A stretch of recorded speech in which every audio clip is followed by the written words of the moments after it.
Trust has been broken by leadership, and it doesn't return quickly. Rocked by alleged mishandling of accusations against its former founder, Bill Hybels, Willow Creek Community Church announces a major shakeup tonight in its leadership. Good evening. I'm Rob Johnson. Erica is off. Tonight, it's the strongest apology and admission yet from elders at the Willow Creek Church of its handling of allegations against founder Hybels. Hybels stepped down this year, as you may remember, leaving behind a church picking up the pieces. CBS 2's Audrina Begas live near Willow Creek Community Church with this huge announcement. Audrina. Rob, what a bombshell here. The church elders just announced that the entire leadership board, every leader here and the lead pastor will step down, and they will all be out by the end of the year. As you said, this comes after those allegations against Hybels. Since he stepped down back in April, both of his replacements have also stepped down. We want to be the kind of church God is calling us to be. A church that learns lessons and grows through painful situations. A church that is filled with hope for healing and that demonstrates the love of Christ. The allegations against Hybels from women in the church span several decades. Now the church elders are profusely apologizing. They said they've overlooked things. They're apologizing for their poor leadership and for not taking these women's claims seriously. God, our church needs healing. God, we need some change. There's some parts in us, God, that we need you to reach down and reshape us. These apologies come on the eve of the church's major two-day conference. So far, several speakers, many churches around the country have backed out because of this controversy. And for 26 years, this global leadership summit has drawn big names like Bono and former President Bill Clinton. This year, Denzel Washington was scheduled to be here tomorrow and Friday to speak, but he has also stepped out and has backed out from speaking here. Now, the church leadership says they hope that by stepping down, this will create a fresh start for this church. We're live outside Willow Creek Community Church in South Barrington. Audrina Begas, CBS 2 News. Rob. Okay, Audrina, thank you. Stephen, I started in a way that none of us could have ever imagined. In recent days and weeks, it's become clear to me that this church needs a fresh start. The staff that I dearly love, they also need a clear running lane to heal, to build, and to dream. As hard as I have tried, I simply have not been able to get the momentum that we need to address the issues that need to be addressed and to bring about the fresh start. I have spent a lot of time seeking God and asking Him for guidance. He's given me clarity and peace. I am stepping down from my role as lead pastor.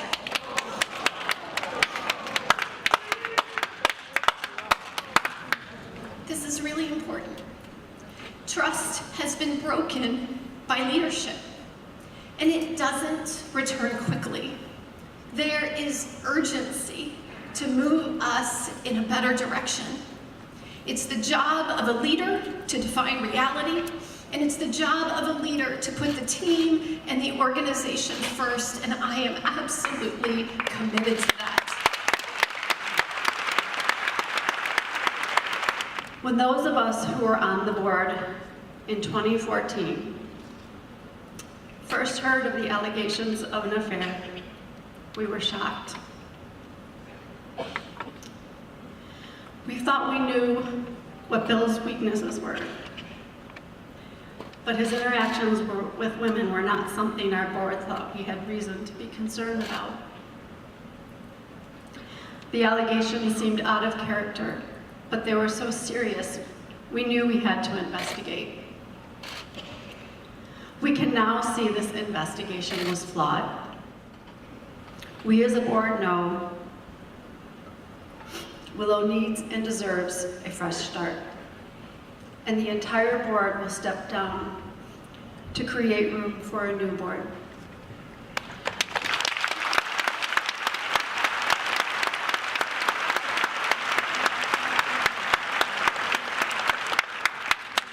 This board replacement process will start promptly and proceed in waves to ensure orderly transition, with all current elders leaving by the end of the year.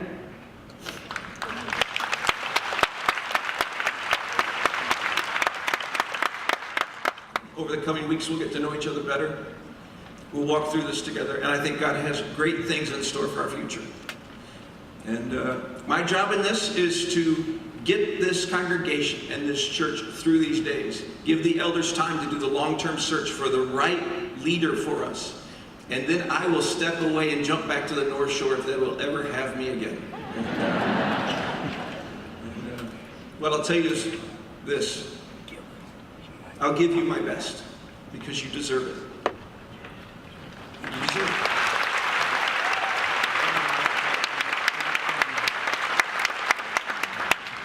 This church built me when I had nothing. I had nothing. And I'm just very grieved. And I'm here to help rebuild. Because they built me, so I'll help them build. And I'm sorry that Heather had to leave. I'm sorry Steve had to leave. But I think it's the right choice. Before we came tonight, my feeling was everybody had to leave in leadership. Everybody. Really sad. I think hopefully the church will come out better on the other side of this. I do believe that the local church is the hope of the world, and maybe this will be a purifying kind of thing and start over from scratch. It's just hard, and we're all sinful. It's just sad.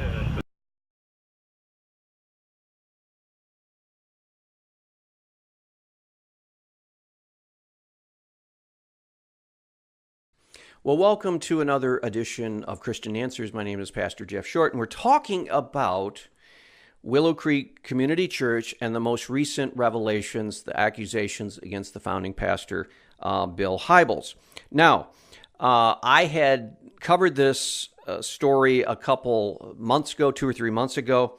Thought it had ended basically when the elder board said that they found no evidence of inappropriate behavior by Bill Hybels. Thought the page had turned in the book and that Willow Creek was going forward now for better.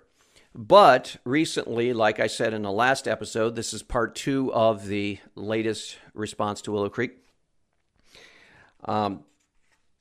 These accusations have surfaced that are more damaging, and so I wanted to break down what is happening and how we should respond to it in the future. I want to continue on with the New York Times article entitled Willow Creek's Church Top Leadership Resigns Over Allegations Against Bill Hybels that appeared August 8th, 2018. The article continues, "It's really tragic that things have come to this point," said Vonda Dyer, who once led the church's vocal ministry and accused Mr. Hybels of luring her into his hotel room in Sweden in 1998, touching her stomach and kissing her unexpectedly. So here was one of the women who accused him of inappropriate touching. And this wasn't such a serious accusation as far as touching her stomach and kissing her unexpectedly. It wasn't something that might necessarily make him step down or lose his job, but it's definitely something that is inappropriate, but not in a major way. But she goes, "This is not the outcome I would have ever wanted. My hope was that Bill Hybels would have admitted his sins and that Willow Creek leaders would have come to repentance voluntarily, not through pressure from the national media," Miss Dyer said, crying in a telephone interview. "This is a sad day for Willow and me personally." Mr. Hybels, the 2 pastors he chose as his successor, and his board of elders have all been brought down by a gathering storm of allegations that ended in a thunderclap. It began more than 4 years ago when elders were told privately that a woman who said that she had a lengthy affair with Mr. Hybels, but Mr. Hybels denied it. And when the elders questioned her, she insisted that she had been lying. So this is the woman who made an initial, very major accusation of sexual misconduct, and then she recanted. She said she was lying. Then the elders learned that several women employed by the church, including Miss Dyer, had accused Mr. Hybels of making inappropriate comments about their appearance, giving them uncomfortably long hugs, and in one case, an unwelcome kiss, and inviting some of them to his hotel room for a drink. The elders conducted their own investigation and commissioned another by an outside lawyer, all of which cleared Bill Hybels. So there were most of these accusations that have come from women were of a minor variety. They were minor. They were not anything close to an affair. They were not anything close to sexual misconduct. They were minor infractions that the board, the elders board, said did not come to any kind of guilt to Mr. Hybels, the pastor.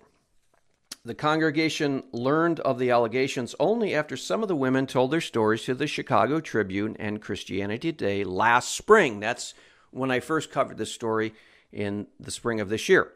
All of these elder investigations for the last 4 years had been kept somewhat quiet. They were conducting the investigations secretly so that they would not cause any alarm in the congregation, and also not cast aspersions on the pastor, especially since they concluded that he was innocent of any major infraction. The congregation learned of them only after some of the women told their story to the Chicago Tribune and to Christianity Today. The elders and the church's two pastors stood by Bill Hybels in March as he appeared before the congregation and said the women were lying and that their advocates, former Willow Creek staff members, were colluding to bring him down.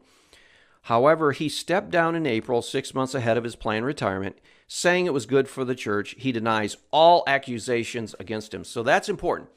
Bill Hybels, from the beginning of all of this, has denied all these accusations. So either he is totally and utterly lying straight to his congregation and to the world, or these accusations were false. And the board of elders met 3 separate times, conducted the investigation, and cleared him of the charges. Finally, on Sunday, Mr. Hybels' former executive assistant alleged in an article in the New York Times that Mr. Hybels had broken her down emotionally, groped her repeatedly, and once insisted on oral sex while she worked for him and lived in his home in the 1980s. Miss Baranowski, that's her name, Miss Baranowski, left her job and spent more than 25 years struggling with depression, unemployment, and homelessness. Now, I have read some of the books by Bill Hybels, and one of the books was recounting the founding of Willow Creek Community Church. And I had read in the book, I believe it was that book, that he and his wife at certain times were forced financially to rent out rooms in their home, rent out part of their home to people from the outside, where they would cover costs through that. I never imagined that they would actually rent out a room in their home to someone who was working at the church, was roughly their own age, and was a woman. I mean, I can say right off the bat, that's a bad situation. And I have had Christians, though, to really give you a context for this, I have had Christians tell me that they were renting out their home to a member of the opposite sex, sharing a room, not sharing a room, but sharing one of the rooms in their home to a member of the opposite sex around their same age. And so here I have heard that a single person with a home trying to make the mortgage payment every month would rent out a room in their home to a person of the opposite sex about their same age. And I thought to myself, and I've told the person, I said, why are you doing that? That is so not Christian and biblical to do that, because that puts an occasion of sin right in front of you.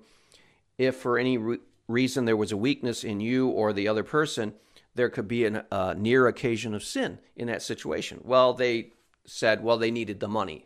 And so it came down to money. Well, when I heard that this woman was one of the people that had lived in the home of Bill Hybels, I knew that he and his wife rented out rooms, sometimes to cover costs. But this just really seemed like a stupid idea. And it's a wonder that somebody in his church hadn't come up to Bill Hybels and said, understand the need for renting out one of your rooms, but maybe that should be done to somebody who maybe a senior, but someone opposite sex of you, around your same age, and is somebody who you work with. I mean, it's just really sounds like a really dumb idea from the beginning. So this woman, Pat Baranowski, alleges that she had a sexual relationship with Bill Hybels while she was living in his house and working as an administrative assistant to him. So it doesn't sound good. It doesn't sound right, but that's what she says happened. Now, one of Mr. Hybels' two successors, Reverend Steve Carter, was so disturbed by Miss Baranowski's accusations that he vomited backstage before Sunday services and immediately resigned. On Monday, Ms. Larson, the remaining lead pastor, said the church would conduct a new independent investigation.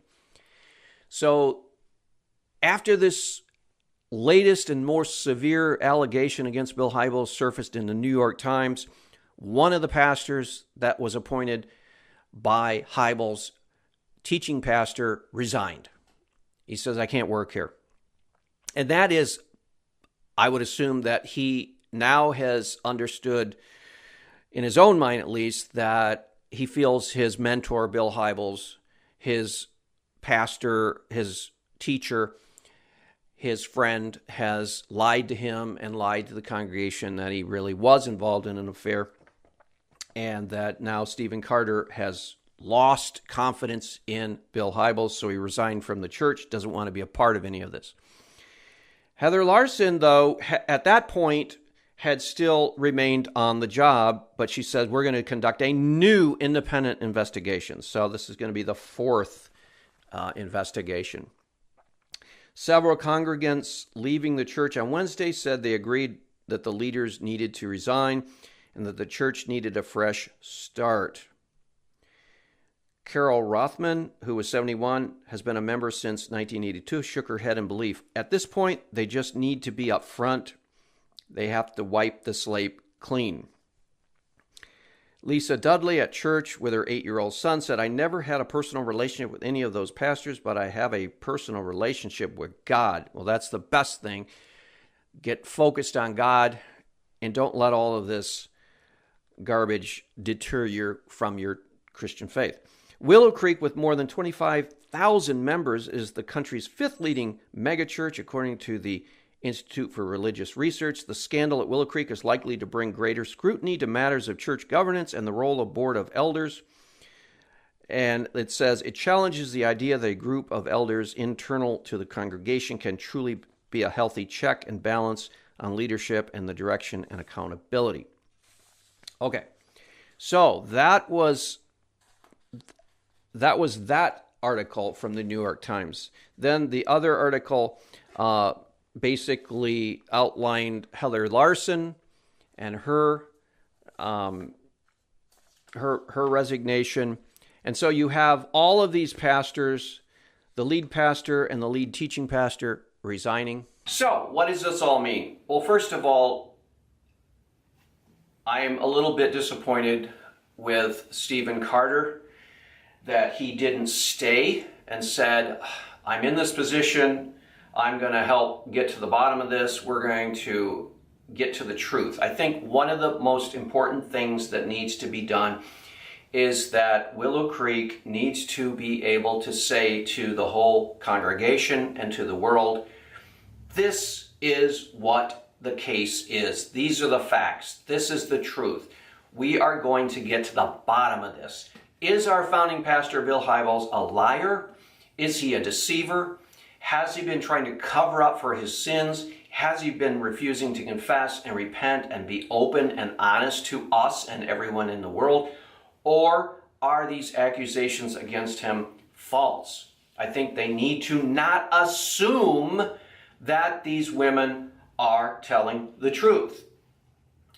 When the elder board says that they want to apologize and they're sorry to the women and they should have believed, that is not a good response, because they want to say, we're sorry that we didn't listen to all of you enough. We didn't listen to you enough thoroughly, and we didn't weigh and pro and con your statements. But to say they believe them all is not a good policy. You have to be critical of people coming forward and accusing leaders of charges against them. And so I think what needs to happen is that there needs to be some kind of a situation where it's almost like a courtroom situation. There is evidence presented, there is a counter argument presented, Hybels gets to bring in his whatever lawyer, representative, lead investigator needs to present his evidence, the accusers need to bring in their evidence. There needs to be a jury of sorts, whether it's officially a jury or a panel. There needs to be a judge who can make sure that things are done properly and in order. And we in the West know how to do this. We have a justice system. It isn't trial by opinion, trial by media. It isn't trial in the court of public opinion. It's evidence-based. So what has to happen is Hybels needs to present his evidence. These women present their evidence. There needs to be an impartial jury, there needs to be an impartial judge, and they need to get to the bottom of this thing. Because so far, there has not been that type of objectivity. It's been very loosey-goosey, and for the elders to come out and say, well, we apologize to the women, is totally biased. You don't apologize to the witnesses for not believing everything they say. You listen to everything they say and then you judge accordingly. So what needs to happen is the church, by some means, doesn't have to be a lawsuit filed, it doesn't have to be in official court, but there needs to be some kind of adjudication of the claims, and there needs to be, you call on all kinds of evidences. You look at the person who is accusing Bill Hybels, and you look at the character of the person who's accusing Bill Hybels, and you look at their history. Do they have a history of making false accusations? Are they credible? This is all what we have come to know as the criminal justice system or the judicial system in our country.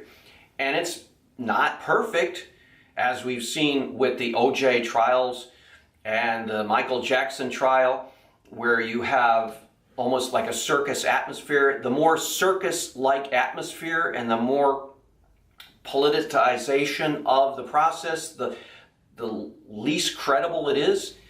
But we do have a procedure, and it's the best way to get to the truth. And so you have Bill Hybels, and you have people representing him, and you have people there collecting the evidence for him that he will present, and then you have people on the other side who are collecting the evidence of the accusers, and they present their evidence. They don't present it to the newspapers. It isn't a trial by media. You present the evidence, and the evidence is looked at. And you don't believe all of the women just because they're women making accusations. I think that's the Me Too movement bias that's creeping in here, and it's been there from the start, where you have this movement called the Me Too movement, and basically that movement says you must believe the women. It doesn't matter what they're saying, but you need to believe them. It's their story, and it's their history, and you need to take it at face value, and you cannot question it, or else you're a bigot or you're a male chauvinist or whatever.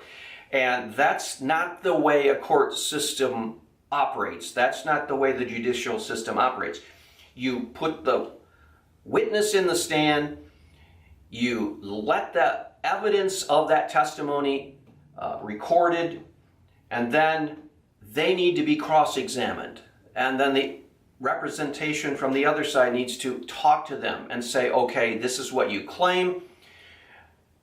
Where were you here at this time? What did you say? What did you do? And then you put the testimony of Bill Hybels against that. And he has a day in court, and he can actually explain his side of the story, and then the jury and the judge look at this mountain of evidence, and then they come to conclusions. And that's the way it has to be, because if it doesn't come that way, then there's always going to be this linger of suspicion. Yeah, this was a false accusation, or Bill Hybels was lying, he wasn't telling the truth, and so on and so forth. There needs to come closure here.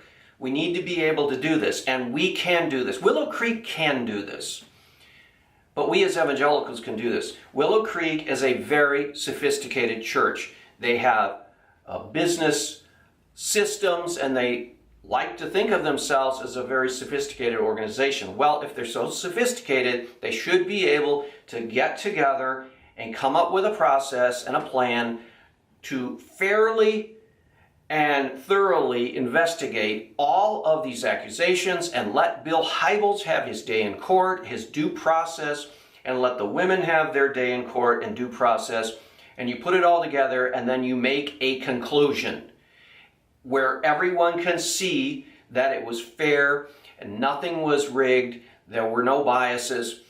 People can make their final conclusion, and then you move on. You don't keep lingering this out in the public, because if they do that, if they spread this out for months and years or so, then it will be like an open sore, and it will really mess up the entire witness of Christ in as far as the evangelical churches, because people will always refer back to this and the mess that it created. Well, get it all on the table. If Bill Hybels is lying, let's see the evidence. If he's telling the truth, let's see the evidence. Let's get to the bottom of this, and not just conclude that, well, we may never know. Yes, we can know. And we need to see some closure on this. If he's guilty and he's lying, he needs to come out and confess it. And he will confess it. We've seen these things happen where the evidence, if it's brought to bear, will force a person to confess. And they need to do that anyway, and that would bring closure. Now, if he's innocent, then these women need to confess. And you don't need to apologize to the women because you didn't believe their story. If they're telling what is false, you need to rebuke them. Just like Hybels needs to be rebuked if he is not telling the truth. So that is what we need to pray for, that the truth would come out and we get to the bottom of this and we can move on and learn from it. So be praying for Willow Creek. Pray for these women, pray for Bill Hybels, and pray that this process of adjudication would come and be a good process and will conclude, and that this church and other church affiliated with it could move on. So this is Pastor Jeff Short for Christian Answers. We'll see you back next week on another edition. God bless.